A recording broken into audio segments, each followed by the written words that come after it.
My name is Ryan Lowe. I'm from South Orange County, California, and in 1991 I was arrested, tried, convicted, and sentenced for a first-degree murder. I was 17 years old. So as a 17-year-old being tried as an adult in adult court, I was completely lost. I didn't understand what was happening to me. There were terms that were being used that weren't shown in my television shows that I'd learned about the justice system from. I didn't understand the severity of every decision that was being made about me. I would show up to court, the lawyers would say a bunch of stuff, they'd throw papers at me, tell me to sign it, I'd sign it, and I'd go back to my cell. None of it meant anything to me. Part of me was like, there's no way I'm going to life in prison. They don't throw kids away. I mean, I'll go to a treatment home somewhere and they'll figure out what's wrong with me and we'll treat my addictions and they'll fix how I'm broken and then I'll come back to the world. Ryan was sentenced to 29 years to life in state prison. The guards are just there to make sure we don't leave. What's run inside is run by the inmates. And at that time, when you were a kid and you went to prison looking like me, they just made you into a weapon. And I walked down to the yard, and on my way out to the yard, there was a 2-on-1 stabbing.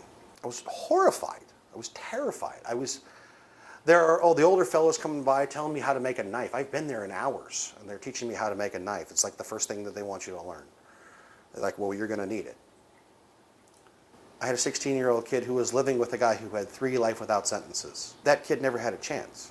He got into prison and he was chewed up immediately. When I last left him, he was so deep into his heroin addiction and he had gone to a PC yard. He was never going to see the free world again. He had caught more time inside just trying to survive and to keep the sharks off his back. We threw that kid away and the system did what you do with trash. It chewed it up.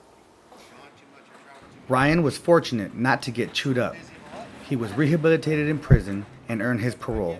But he says that doesn't mean the system works. People say, well, look at this example.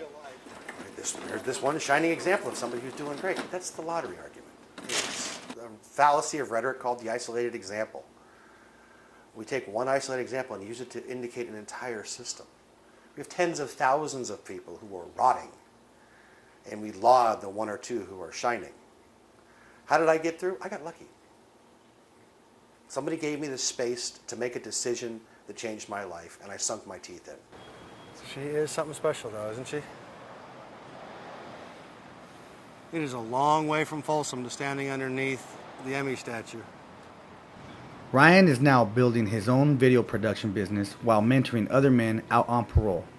We're putting together a compilation piece from when we took 50 people, 50 formerly incarcerated persons, whitewater rafting for the first time.